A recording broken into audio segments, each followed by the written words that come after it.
Entra el señor Segovia un poco tarde. Está bien. Entonces, bueno, le damos entonces la bienvenida a la clase 3, están importando ustedes. Y un poco, algunos temas importantes que en general ya supimos que una de las razones de por qué a veces no germinan las semillas es porque se cosechan en un momento anterior a la madurez fisiológica.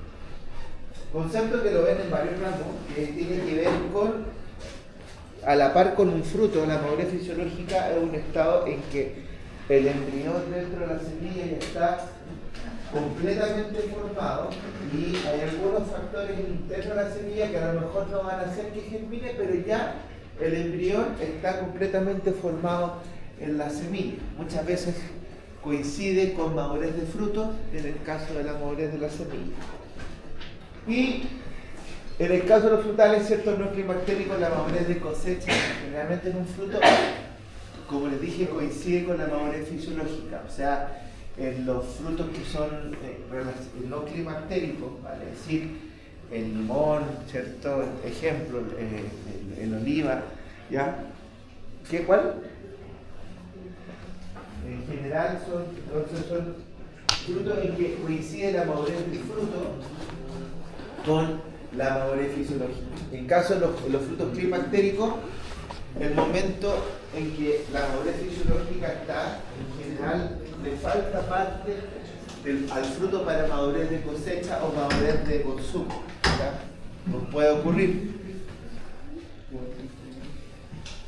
Y en general, cuando uno hace la recolección de semillas, a partir de los frutos, ¿cierto? La recolección puede ser de dos formas, manual o mecánica, ¿ya? En aquellos frutos que en general, o cultivos que tienen muchos frutos con semillas, por ejemplo en los cereales, la recolección es de tipo mecanizada, cosechando los granos, ¿ya?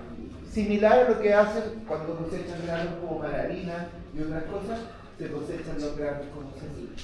En general, las recolecciones de plantas que tienen inflorescencias con gran cantidad de semillas se hace en esta condición. Cuando las semillas son grandes, por ejemplo, en el caso de un fruto de sandía, y eso realmente se recolecta el fruto de sandía, se hace en forma manual, ¿ya? Entonces va a depender también del tamaño de la fruta para obtener, en este caso, las semillas. Y en general, en los frutos que son carnosos, como sandía, como melón y otros, hay que hacer un secado de la semilla. Eso conlleva a sacar la pulpa a la fruta, separar las semillas del fruto y producir un proceso de lavado en algunos casos, con el fin, por ejemplo, eliminar sustancias que vimos en la clase pasada que inhiben la germinación, y posteriormente un secado y un almacenamiento. Ese almacenamiento, vamos a ver en qué temperatura se hace. Algunas plantas ornamentales tienen una corta duración su semilla, y en ese caso muchas veces se lava del fruto y prácticamente, o se separan del fruto y rápidamente se siembran para obtener una flor, ¿ya? Las orquídeas son plantas que generalmente si bien producen semillas y se producen de repente plantas semillas, este tipo de especies que su duración de semilla es corta, en general se tienden a propagar más por propagación asexual que propagación sexual, por lo general. ¿Ya? Entonces, lo mínimo que uno va a requerir es que la semilla esté en un estado de madurez fisiológica. Madurez fisiológica se define cuando el embrión está completamente formado dentro de la semilla y nos aseguramos que vamos a obtener una planta, ¿cierto?, completa en una semilla totalmente desarrollada. La conservación en general se hace en un lugar fresco, con luz tenue, no es necesario que sea oscuro, pero sí que básicamente la temperatura sea entre 10 a 22 grados Celsius en el lugar de almacenamiento y con una humedad relativa del ambiente no superior al 30%. Y en general, Esas son las condiciones de almacenamiento. Hay otras conservaciones en frío, en los bancos de semillas de germoplasma que tienen a menos 20, a menos 18, pero en esa condición en general, ¿cierto? Se almacenan la mayoría de las semillas, entre 10 a 12 grados y 30 a 12 grados. ¿Sí? Esa es la conservación como para ocuparlo la temporada que viene. Claro, para ocuparlo la temporada que viene. Y en general es muy buena tu pregunta porque va a depender de la especie, la duración que tienen las semillas. En general, sin perder la capacidad de germinación y de viabilidad. Hay especies como, por ejemplo, algunas flores como Anthurium, que su duración después de que son cosechadas es de pocos días y pierde su germinación y capacidad de germinar. La semilla del espárrago, por ejemplo, un año. La petunia, la begonia, que son flores en general, duran 3 a 5 años en esas condiciones. Y fíjense que las leguminosas, poroto, una variedad de lentejas, garbanzos, puede durar hasta 30 años en estas condiciones sin perder la capacidad de germinación ni la capacidad de producir una planta nueva. ¿Ya? Un caso bien, las acacias, dentro de los acacios que tienen varias plantas ornamentales, tenemos al espino, que está en ese mismo grupo, pueden durar hasta 100 años. De hecho, hay algunos estudios arqueológicos, cuando hacen, ¿cierto?, en Egipto sobre todo, y ven las tumbas, de repente hay algunas semillas guardadas que ellos le guardaban alimentos a las personas, y han encontrado variedades que han podido germinar, no todas las semillas, pero sí germinar bajo condiciones de almacenamiento, en que, si se dan cuenta ahí, hay oscuridad, no hay una humedad muy alta, ¿cierto? Y temperatura entre comillas cercanas a esa, entre 10 y 12 grados, es fácil de almacenar. ¿Ya? Entonces, las semillas en general tienen una duración baja en esas condiciones de almacenamiento.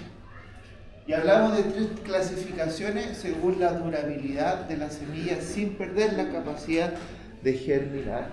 Hablamos de semillas microbióticas, mesobióticas y macrobióticas. Micro, poco, biótico, vida, o sea, semillas de duración pequeña. ¿Ya? Hablamos de semillas más mesobióticas de duración entre 3 a 15 años y macrobióticas, aquellas que duran más de 15 años. Las semillas en general de las hortalizas son de tipo microbióticos. ¿Qué significa eso? Que su duración en almacenamiento, 10 a 12 grados, con una humedad cercana al 30%, ¿cierto?, es inferior a 3 años. Ahí vamos a tener, por ejemplo, incluso algunas semillas de frutos como por ejemplo la semilla de la nuez, duran eso. La semilla de los limones duran eso en almacenamiento. Y las hortalizas, salvo alguna excepción que arveja u otra, duran hasta 3 años. Entonces, si se acuerdan de la primera clase de dije que si uno tiene un almacenamiento de semillas en frasquitos y no hace una constante siembra de esa variedad, la puede perder. ¿Ya? No es que, profe, duraron 3 años, nunca hice una siembra, se murieron todas las semillas, no. Pero el porcentaje de germinación va a ir disminuyendo cada vez de forma más exponencial. Podría guardarla 5 años sin problema, pero va a llegar un momento en que igual voy a sacrificar el porcentaje total de germinación de ese lote de semillas. Cuando ustedes compran semillas, no sé si se acuerdan cuando, no sé si la profesora Caro les mostraba sobrecitos de semillas de hortalizas, tienen una fecha de vencimiento. Esa fecha de vencimiento en general no son más de 2 años. ¿Por qué? Porque, como les digo, la mayoría de las semillas que las venden en el home center, inclusive en otros lados, vienen en el frasco, las guardan a esta temperatura, ¿cierto?, sin humedad, y tienen esa duración no más allá de 2 a 3 años. Es raro encontrar algún cultivo hortícola, de hortaliza y industrial cuyas semillas sean capaces de durar más tiempo. En algunos cereales como el maíz, como el trigo, podemos tener plantas que son de semillas mesobióticas. ¿Ya? Vale, en el maíz pueden durar 5 años, 6 años sin problema. Pero en general, la mayoría de nuestras semillas almacenadas a 10 a 12 grados Celsius van a durar no más de 3 años y por eso están en la clasificación de semillas microbióticas. ¿Ya? Ahí creo que molesta menos salud justo en la misa. ¿Ya? Ok. Si me di cuenta, por eso es bueno darse vuelta en la sala para ver si molesta algo o no.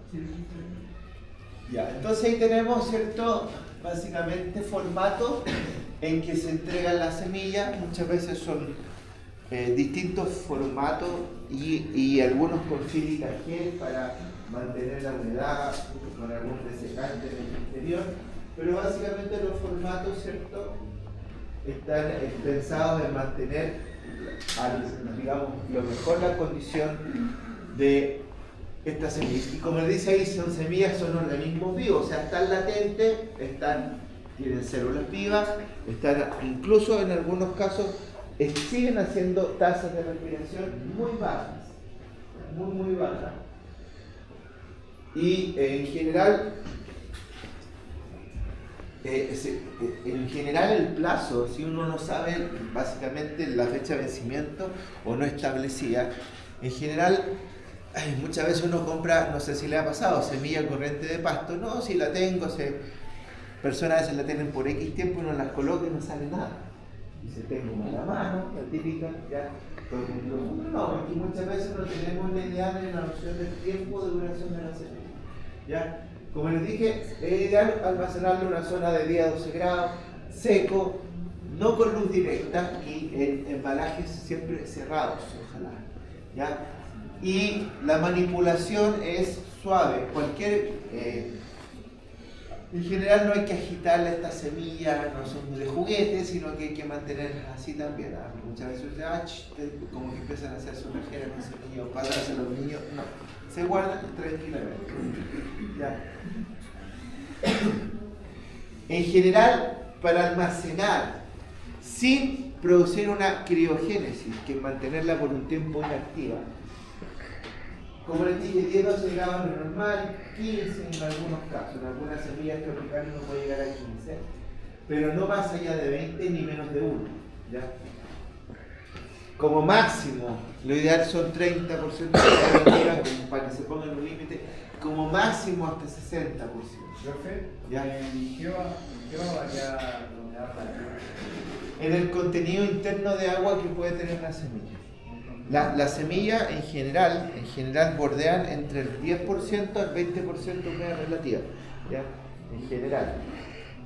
No son organismos completamente secos, tienen un porcentaje bajo de humedad dentro de la semilla. ¿Ya?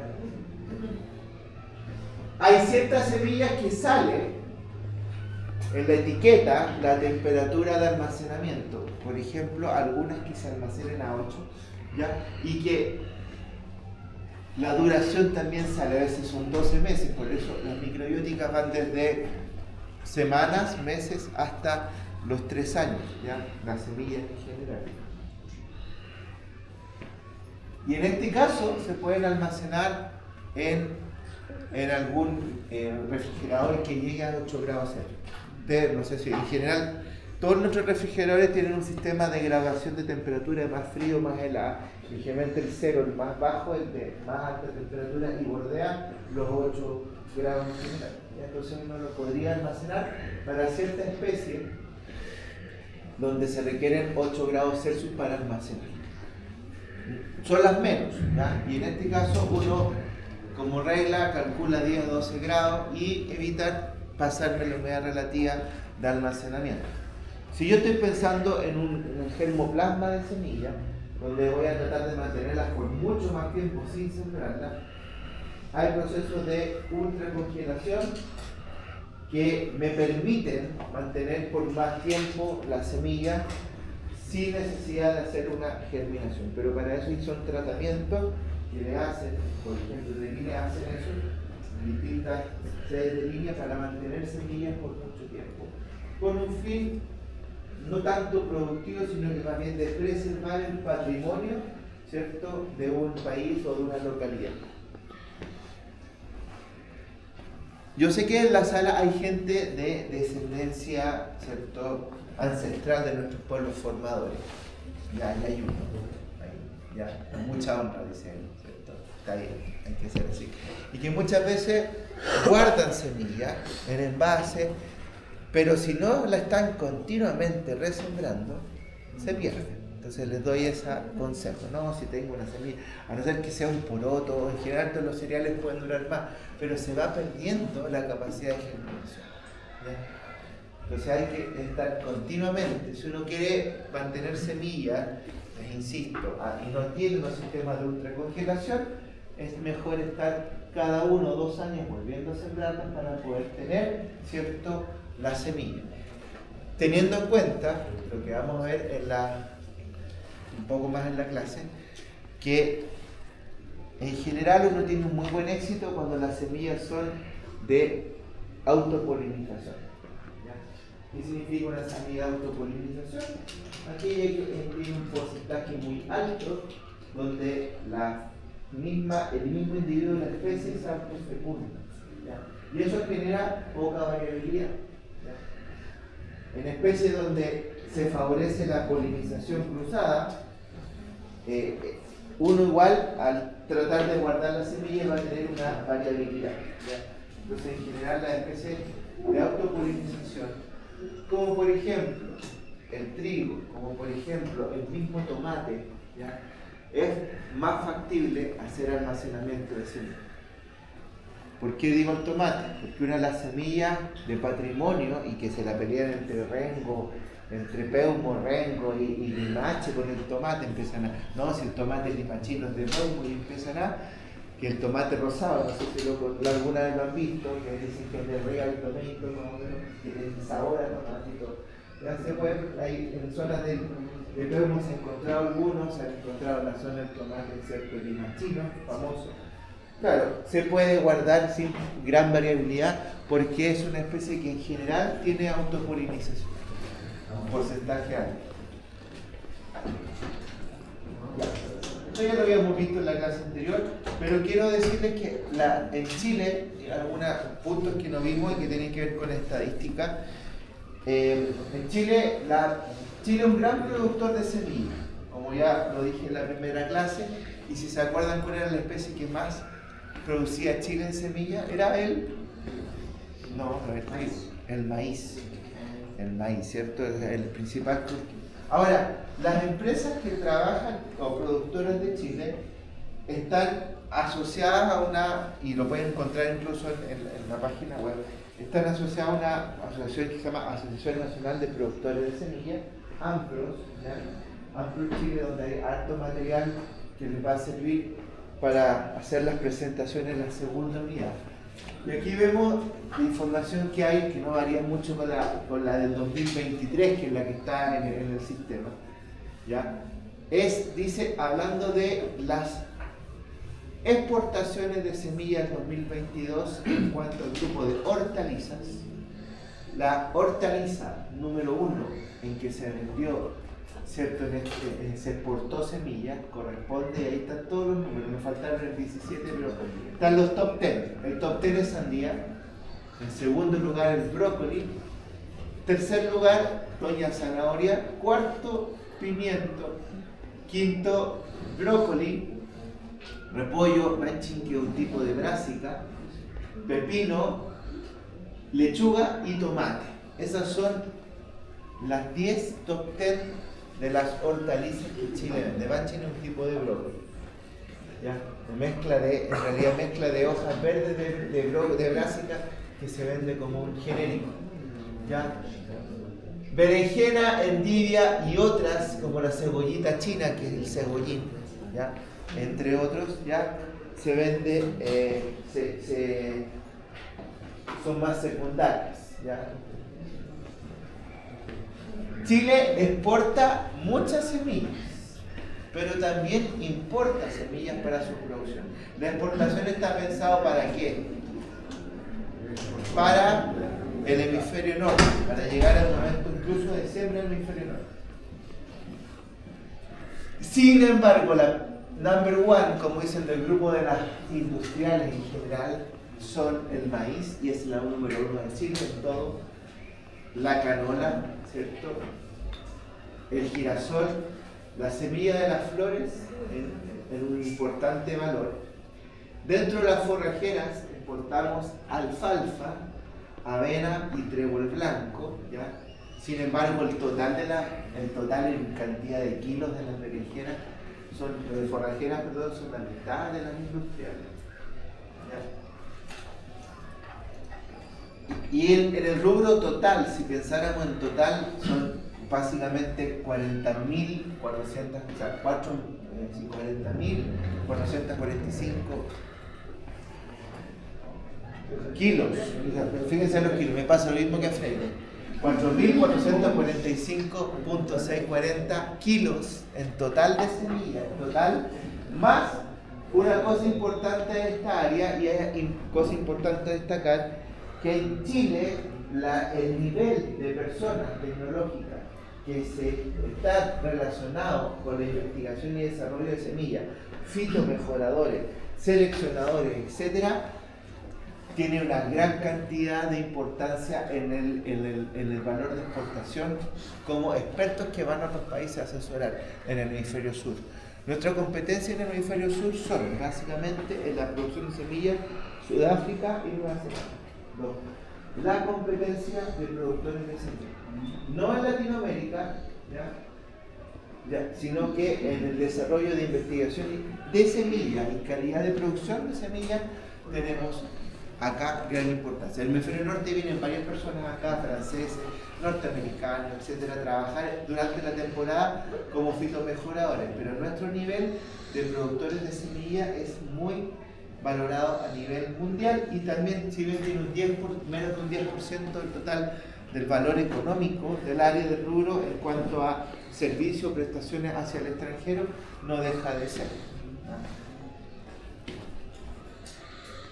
Otras plantas que también se exportan como semillas es la papa, pero acá agregan dentro de la papa el concepto de tubérculo, que lo hablamos, que es una de las definiciones de semilla.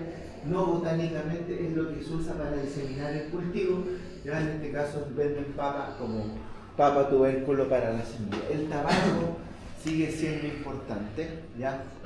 El trigo, el sorgo, el algodón, el lupino, que si bien no son cosas que se desarrollen mayormente en el país, ya que no tenemos tantas áreas cultivables de esos cultivos, también se exportan desde Chile. O sea, hay gente que produce algodón, 66 kilos de semillas, poquito para la venta. Lupino con fines más bien de tipo de alimentación animal también. Remolacha cada vez menos, ya antiguamente era un cultivo que nosotros, ¿cierto?, producíamos mayor cantidad de semillas. ¿Sí? Como torta, nuestra exportación principal de semillas, si lo hablemos así en genérico, el rubro que involucra a toda la hortaliza es la principal, ¿cierto?, área de exportaciones. El maíz por sí solo, fíjense, solamente el maíz, ¿cierto?, como cultivo es lejos el más importante.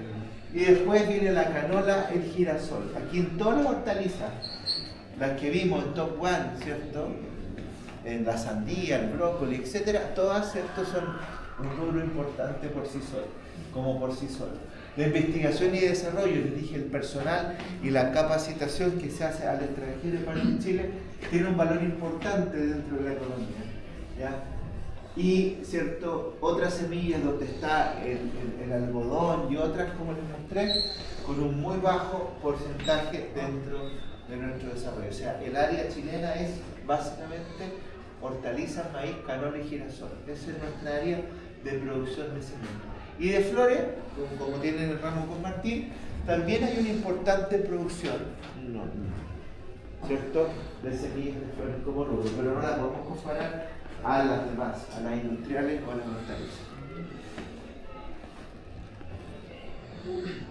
¿Dónde van nuestras semillas? Principalmente al mercado norteamericano, ¿ya?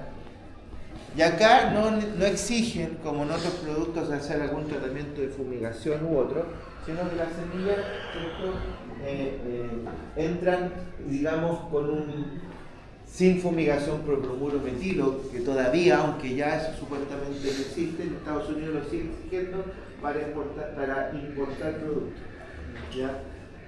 Holanda, ya aquí me faltó Italia entre medio, se me fue por aquí, ya, tercer gran, en este caso, importador es Italia, ¿ya? Estados Unidos, Holanda, Italia y Francia. Canadá en el hemisferio norte, pero fíjense que la cercanía que tenemos nosotros con nuestros países vecinos no es un foco de exportación. ¿Por qué? Porque nuestro foco de exportación es justamente el hemisferio norte, ¿ya? Por eso las exportaciones de nosotros son, ¿cierto?, hacia el hemisferio norte principalmente. El torta amarilla que está ahí, que tiene más o menos un 12,5%, es Italia, ¿ya? Entonces tenemos ese concepto.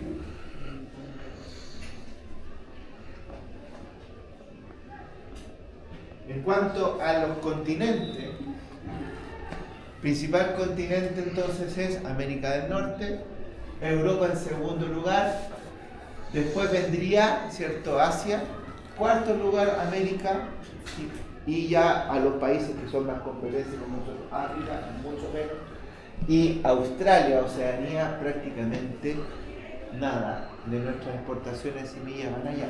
Si se dan cuenta, hay mucho menos en porcentaje del hemisferio sur que en el hemisferio norte.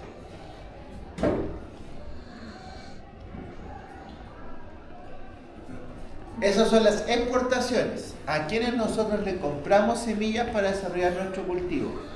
Nosotros le compramos al hemisferio norte para producir a veces el hemisferio sur. Y así como nosotros, nuestro principal, ¿cierto?, importador, o sea, país que nos importa a nosotros, ¿cierto?, semilla, es Estados Unidos, también es nuestro principal exportador. Él nos exporta a nosotros, ¿cierto?, en este caso, semilla. También tenemos una mezcla de varios países que no hay tan definido cuál principalmente. Perú, ¿cierto? Chile, aquí sale Chile no porque nos autoimportemos, sino que para saber cuál es el porcentaje de semillas que producimos en el país que se usa. O sea, de nuestra producción de semillas, el 9% de semillas se usa en el país. Es re bajo. Si nosotros pensamos que el 91% se va para afuera, el 9% de la semilla que se produce en Chile es para el país. ¿Ah? Perdón, el 6%, Perú no, el 6%, aún más bajo, gracias por la clasificación.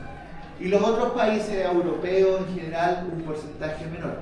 Nuestro principal, digamos, vendedor de semillas es Estados Unidos y también en hortalizas principalmente. Y como que se repite en este orden: hortalizas, maíz, después vendrían algunas forrajeras y la canola. Y fíjense que de flores de importación, 3,1%, o sea, muy poquito. ¿Ya? Entonces, así como nosotros exportamos hortalizas, le compramos a Estados Unidos hortalizas. ¿De las flores dijo que era 3% de exportación? No, de las semillas que nosotros, claro, de las importaciones, de lo que nosotros compramos, el 3,1% de semillas o bulbos sistema de propagación, ¿cierto?, del mercado. Algunas empresas ligadas a la producción de semillas de mediano y gran tamaño en general, ¿ya? Nosotros vamos a ir a ver una de estas que está por aquí, que no es la más grande. Vamos a ir a ver, ¿cierto? Ahí está Sakata Seed, esa es una de las que vamos a ir a ver. Esperemos fin de semestre. Tenemos, ¿cierto?, a Agrícola López Valle, Agrícola Curutún, que son más chiquititas, Anasac, Antufen, BAF, Valle, ¿cierto? Semillas Toquita Seed, esa es otra que también tengo en contacto, que son muy drásticas, ¿ya? Entonces hay un número KWS, especialista en girasol, maíz, en remolacha. Entonces hay varios grupos, en línea también como propio productor, en general debería salir ahí también en ese cuadro. No son tantas empresas, las del rubro sí son importantes, ¿ya? a nivel de que son en general semillas multinacionales. ¿Ah? Sugal también, no sé si está por ahí dentro de la productora de semillas de tomate u otras cosas que también están apareciendo en este último tiempo. ¿Ya? Esas son algunas de las empresas más importantes productoras de semillas en el país. ¿Ya? Bueno, entonces, ¿nuestra producción de semillas nos alcanza para producir los cultivos? La respuesta es no.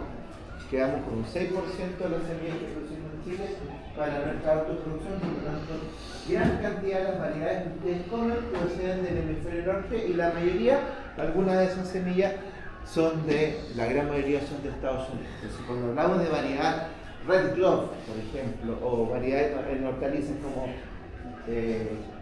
Great Lakes, la lechuga Great Lakes es básicamente originaria del hemisferio norte y, ¿cierto? En este caso, la única forma de mantener semillas es a través de pequeñas personas que guardan semillas de ciertas condiciones que les agrada alguna condición. Pero eso hay que estar continuamente, como les dije, activándolo, si no nos sirve de nada. Ya. A ver, para la producción de semillas, ustedes saben que las semillas provienen de cultivos con flores, ¿cierto? Y que en su interior desarrollan frutos con semillas, con una más semilla. Y en general, el principal, ¿cierto? El principal grupo de organismos que ayudan a la polinización son los insectos, ¿ya? Y en general hay algunas características de las flores que hacen que se atraigan a los insectos en general en la polinización, ¿ya? Y aquí hay algunos patrones y cosas genéricas que atraen a los insectos, como por ejemplo colores brillantes de las flores, formas atractivas que a veces semejen en este caso a un mismo miembro de la especie, en este caso hay una forma que es como aparente una hembra de un insecto, presencia de guías de flores, y aquí generalmente los contrastes de colores amarillos y morados que hay en esos colores atraen principalmente a las abejas, a la abeja melífera, el color amarillo y el color morado, ¿ya? Nectarios, presencia de néctar, ricas en néctar en las flores también las atrae, no solamente los colores, y cierto, un gran polen de gran tamaño y pegajoso. Eso en forma genérica va a atraer a los insectos, ¿ya? Hay ciertas cosas que atraen más a un grupo de insectos. Por ejemplo, guías ultravioletas, color amarillo y azul, ¿ya? Eso atrae a las abejas, ¿ya? Profe, y el ulmo que es blanco, ¿cómo atrae a las abejas entonces? Porque son gran productores de néctar, que es una cosa genérica, ¿ya? Entonces no es solamente un factor que va a hacer que atraiga más a otros o no. Olores a carne en descomposición o colores fuertes como a cosas en descomposición, algunas flores los tienen para atraer a moscas, ¿ya? Y generalmente a moscas. Colores vivos que pueden ser rojos y posiciones erectas de las flores atraen más a mariposas que otros insectos, ¿ya? Flores muy abiertas en general y que tienen amplia superficie para posarse, colores apagados y olores aromas fuertes, atraen a escarabajos, en general chinitas u otros insectos para su polinización. Entonces, si bien en genérico los factores de arriba, que son flores llamativas, colores brillantes, harto néctar, polen pegajoso, a todos los insectos los atrae, hay ciertos patrones que atraen más a insectos de la zona amarillo-azul, las abejas, colores rojos más a las mariposas y superficies amplias para poder, digamos, caer o depositarse a algunos escarabajos asociados. ¿Y por qué es importante esto? Porque la mayoría de nuestras hortalizas y frutas, en general, vamos a ver que compiten con malezas en la atracción, ¿cierto?, de la flor. Las malezas también tienen esa capacidad de generar colores muy vistosos para que generalmente atraigan más polinizadores que a veces los cultivos hortícolas, ¿ya? Si bien la polinización por insectos u otros organismos es más importante para la polinización cruzada, siempre hay que tener en cuenta que hay una gran competencia en nuestro ambiente para la atracción de los insectos. Y en la fitomejoración o fitomejoramiento a veces lo que nos interesa es evitar, ¿cierto? O favorecer que cierto polen llegue a la parte femenina de una flor y no otro. Entonces, en general, lo que hacen es, el fitomejorador es regular la llegada del polen, ¿cierto?, a la parte femenina de la flor. ¿Cómo eso? Interfiriendo a veces, ¿cierto?, el que el polen de una misma individuo de una misma especie sea el responsable de la polinización. Entonces, el fitomejorador lo que hace es buscar un cruzamiento, ¿ya?, generalmente obligado, o controlar el cruzamiento, como están viendo esa señora que está colocando una bolsa de papel en una parte de flores femeninas del maíz para controlar básicamente la polinización, ¿ya? Y esto se hace generalmente, ¿cierto?, en momentos previos a la liberación del polen, en algunos casos, para evitar que el grano de polen indeseado llegue a la producción de un fruto con semillas que yo no quiero. Entonces, ¿cuáles serán los objetivos de la polinización? Aquí fíjense lo que hay en este caso, ¿cierto? Aquí vemos, ¿cierto?, que la persona está de alguna forma, ¿cierto?, llevando el polen de una flor a otra para obtener unas ciertas características dentro de la descendencia, ¿ya? El objetivo del control de la polinización a veces son evitar la polinización cruzada o efectuar polinizaciones específicas. Ya en este caso, ¿cierto?, lo que se está tratando de evitar con esto, de alguna forma, es evitar la polinización cruzada y que todos los organismos que salgan ahí sean igual a una sola estructura y a otras no, ¿ya? Con el fin de evitar híbridos indeseables en el material de selección, ¿cierto?, en la semilla comercial, muchas veces lo que se hace es evitar entonces la polinización cruzada, ¿ya? Mantener una característica deseada comercial, y eso lo vamos a ver en la segunda unidad en extenso, cuando empecemos a hablar de lo que es polinización abierta y polinización de híbridos, en el manejo importante que queremos hacer de cada especie con el fin que nosotros requerimos. ¿Ya?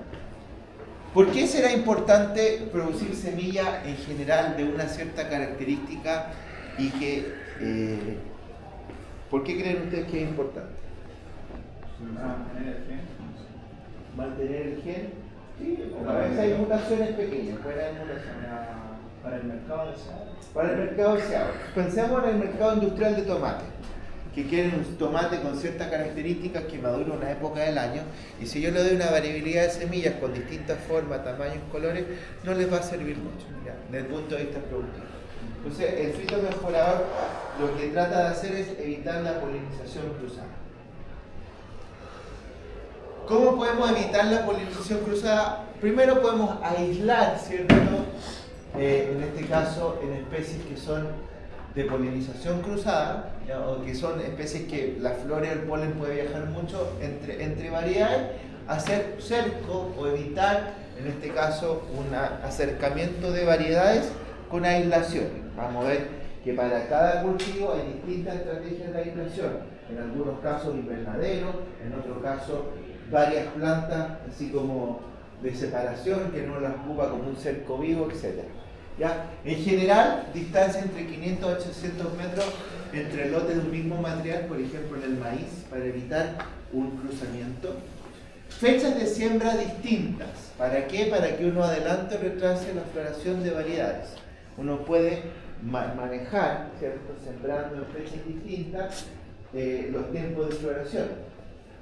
¿ya? Y así hacemos que no coincida la floración de todas las variedades sembradas alrededor. Entonces uno puede tener una producción de semillas y de distintas variedades dentro de una misma hortaliza u otra, y generar entonces en este caso una siembra, digamos, en distintos tiempos para, ¿cierto?, sí, controlar que la floración de una variedad no se interponga con otra. Barreras artificiales, ¿ya? Circular el lote con cruce de cualquier otro material a fin de que, en este caso, se usan algunas líneas de variedades que no son comerciales que aíslen básicamente dos variedades. Entonces el cruzamiento, si es que hay en los bordes, van a ser con alguna especie que son, digamos, no comerciales, pero uno las destina para eso. En muchas líneas, por ejemplo, de maravilla se hace eso, en que se ocupan filas de barreras de maravilla, pero una variedad X, para no así favorecer la polinización de variedades que a mí me interesa mantener. Se pueden usar materiales que son, digamos, barreras como jaulas, bolsas de papel en algunos casos, ya, que impidan la dispersión de polen, ya, tanto para especies de polinización cruzada como de autopolinización, ya. Un mal aislamiento puede convertir, ¿cierto?, a un híbrido bueno en un híbrido malo. Si tenemos un híbrido que está perfecto, que ya está llegando a su nivel comercial, y de repente aparece un polen X y la descendencia muestra variabilidad, nos fuimos a las pailas todo el mejoramiento. Entonces, una de las cosas es entonces aislación del lote, ya sea temporal o con algún método de aislación.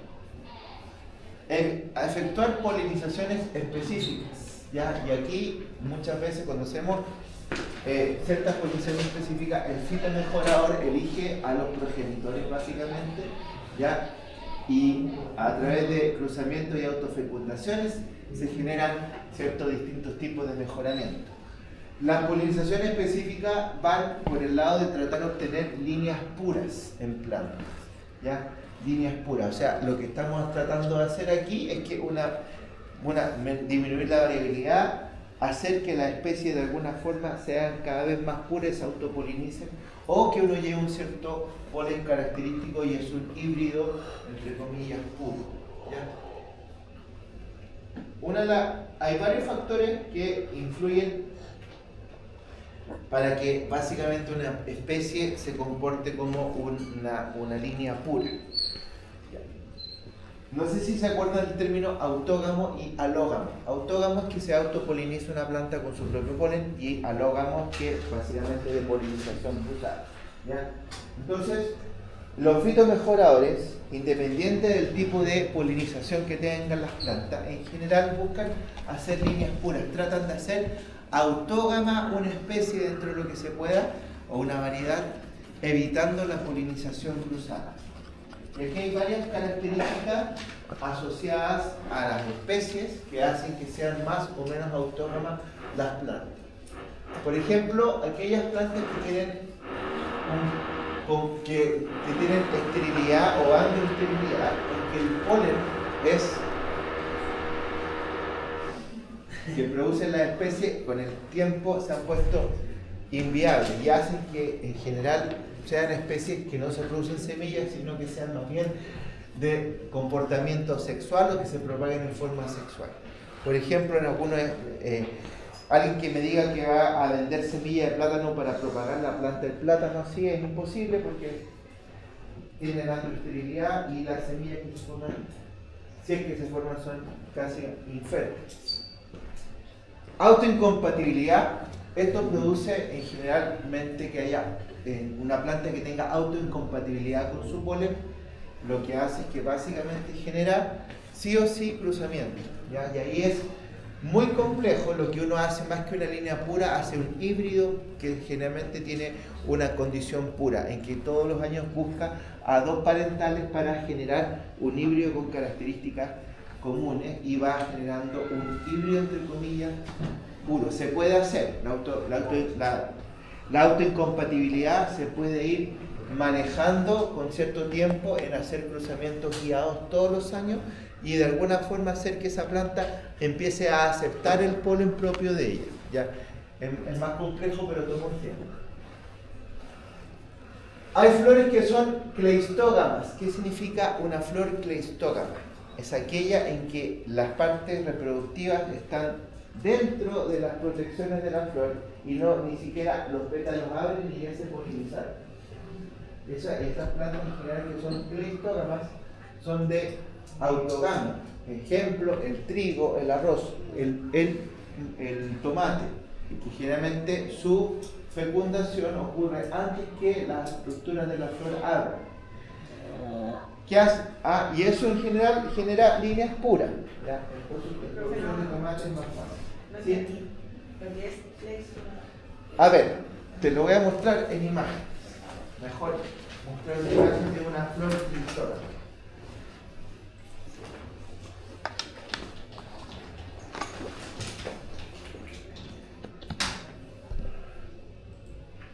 Ya.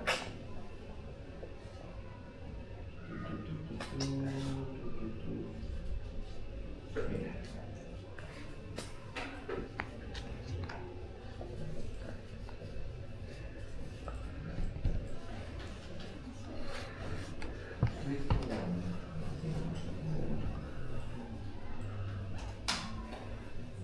Ya, ahí hay un gráfico.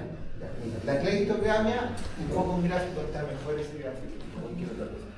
¿Qué está pasando con esa flor? Esa flor, las partes florales, los pétalos y los sépalos no abren todavía. Pero sus partes reproductivas, como ven en la imagen ahí, ¿qué está pasando con el polen de esa flor? Está fecundando la parte, ¿cierto?, femenina, el estigma. Eso es la cleistogamia, que ocurre y ¿qué hace que sea cleistógama una especie?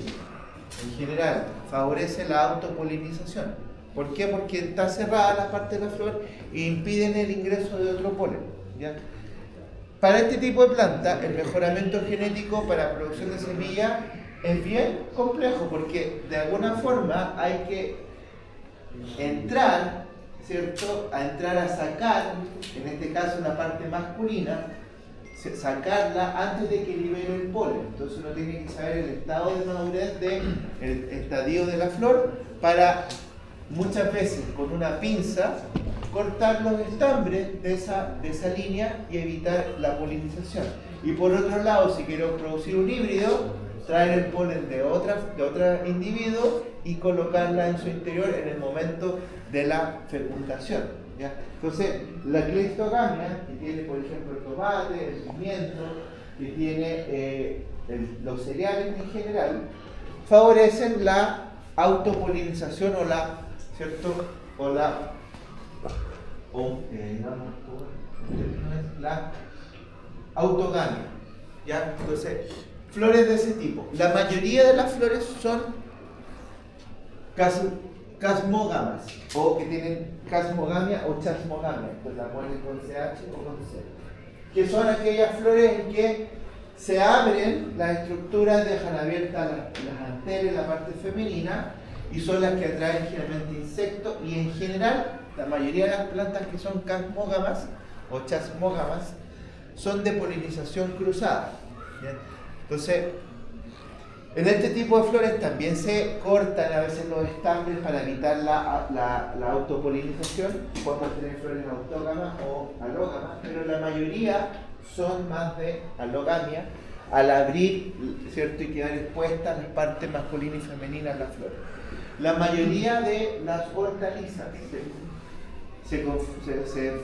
tienen este comportamiento.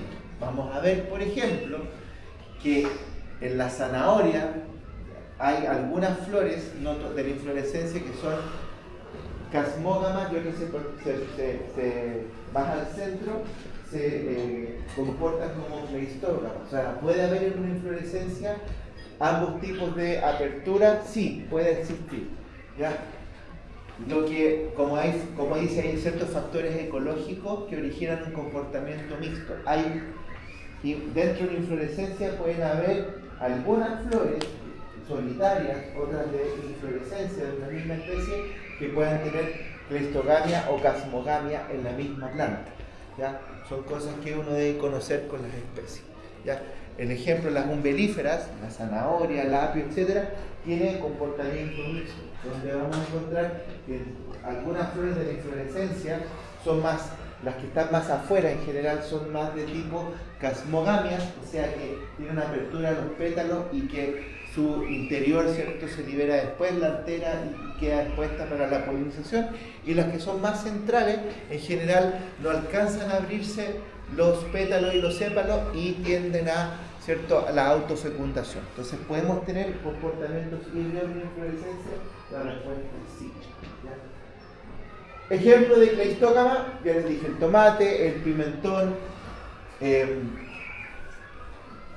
y de casmógama, la maravilla es una casmógama, la cebolla es casmógama, ¿ya? En general la lechuga es casmógama, y algunas mixtas las umbelíferas, en general que tienen ambos tipos de, en este caso, comportamiento. Mira, en las especies que tienen autoincompatibilidad, donde el grano de polen de una flor es incapaz de fecundar, se da muchas veces por que el polen incompatible, ya en general, nos genera zonas de adhesión, ya, por ejemplo, esta incompatibilidad esporofítica tiene que ver, mira acá, con que la planta reconoce el polen de la misma especie, ¿ya? Y en este caso un polen de la misma especie es compatible con el estigma, y un polen que es distinto en forma y en tamaño no. Entonces no es que yo vaya a crear una nueva variedad, voy a poner polen de limón en una lechuga, lo va a reconocer y no se genera una unión. Esa es la básica, la incompatibilidad, ¿cierto?, del polen. Autoincompatibilidad gametofítica, ¿ya? Y esto tiene que ver un poco con los genes y reconocimiento. En la manzana, como especie de algunos frutales, la manzana se da en que se reconoce el polen de la misma planta y si bien en este caso el azul sería el de la misma planta, llega al estigma, puede formar el tubo polínico para fecundar el ovario, pero no llega más allá de una cierta etapa. ¿Ya? Se reconoce genéticamente que es el propio polen del mismo individuo, puede ser incluso de flores distintas, pero el mismo individuo, y ese polen es incapaz de. Muchas veces los frutales decimos, entonces necesitamos una línea polinizante, ¿cierto? Una línea polinizante y un productor, y se da muchas veces en algunos frutales donde se necesita, ¿cierto?, entre comillas, una variedad polinizante por esta razón, porque se reconoce el polen, ¿cierto?, del mismo individuo para la polinización, y a veces de la misma variedad inclusive.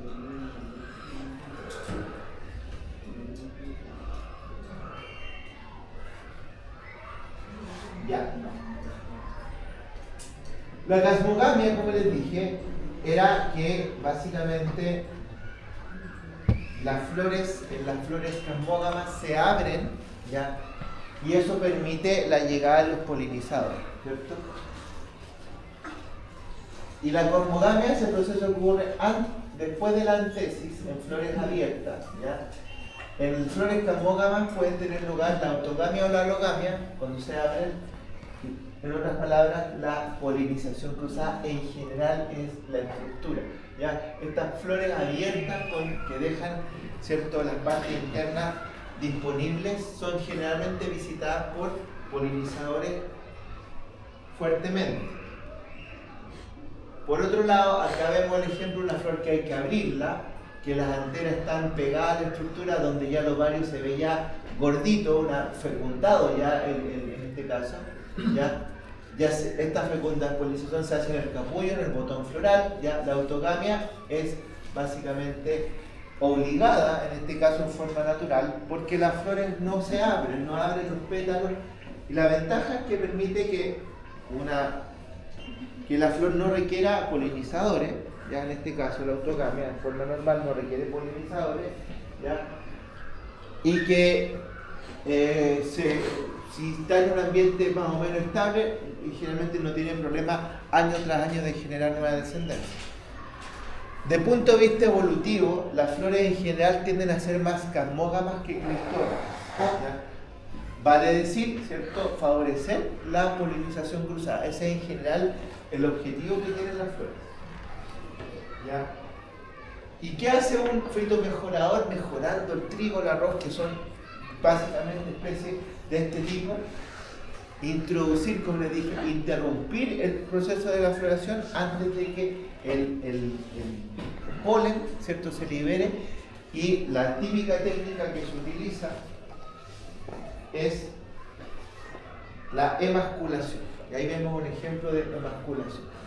Acá tenemos variedad de clones, ¿cierto?, en este caso separados, y aquí están emasculando una flor, ¿cierto?, le están sacando la parte masculina de esa flor, ¿ya? Y le colocan ciertas barreras digamos, después a la fruta y todo lo asociado para mantener en este caso el cruzamiento, ¿ya? Esa técnica de emasculación se hace en forma manual.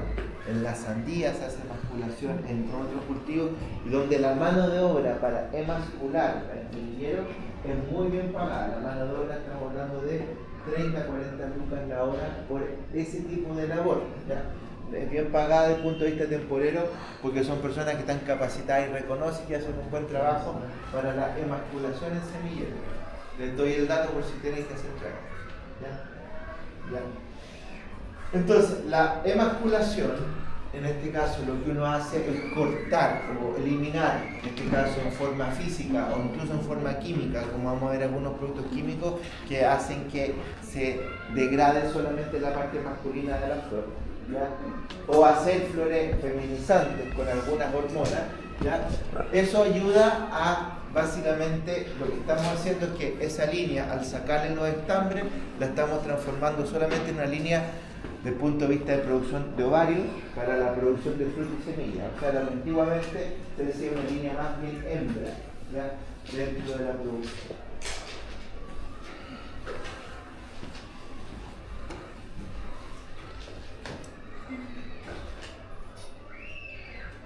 Eso como concepto genérico, porque ya en la próxima clase nos vamos a ir entrando en lo que es la autocompatibilidad, la generación de cruzamiento y también lo que es la polinización abierta para la formación de semillas, ¿ya?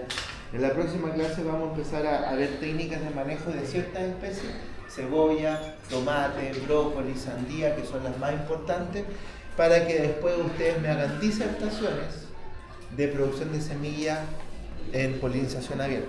Entonces, desde ya la próxima clase les voy a dar un Google, un enlace Google para que anoten el grupo, y yo en ese enlace les voy a dar el tema a desarrollar, ¿ya?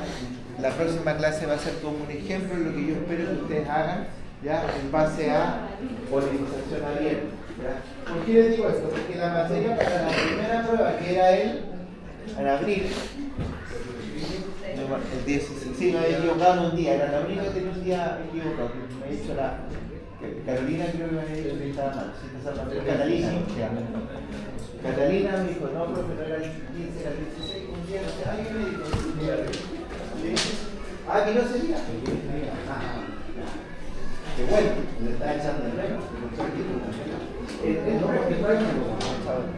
el próximo lunes tenemos práctico, la respuesta es sí, ¿ya?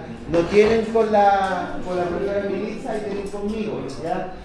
El laboratorio va a ser, les voy a avisar por correo, pero a lo mejor va a ser en el laboratorio de alimentos. Les voy a comunicar previamente, porque a veces con los insumos que vamos a usar, los equipos nos mandan de un laboratorio a otro, ¿ya? Entonces les voy a avisar con tiempo, entre hoy y mañana, no tengo tanto tiempo para avisarles en el laboratorio que va a ser, ¿ya?